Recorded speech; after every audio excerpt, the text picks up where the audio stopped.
নমস্কার বন্ধুরা, কবিতার নাম জীবন মানে। লিখেছেন শ্রদ্ধেয় সুদেষ্ণা ভট্টাচার্য চৌধুরী।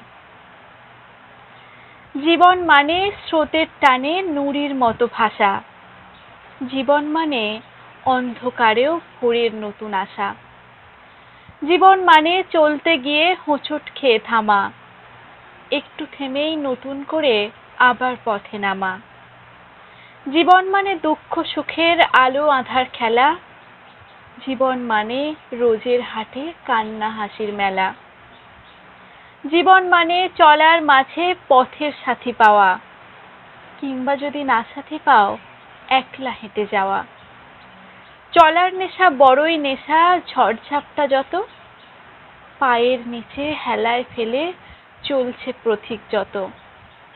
কাল কি হবে কেউ জানি না, তাও এগিয়ে যাই। জীবন পথের পথিক সবাই চলতে হবে ভাই। কোথায় যাব কেউ জানে কি, চলছে কিসের টানে? চলার পথে খুঁজছে সবাই তাই জীবনের মানে। মন্দ ভালো পথের সাথে আর না থাকুক কেউ। জীবন মানে বালুর তটের আছড়ে পড়া ঢেউ। নমস্কার।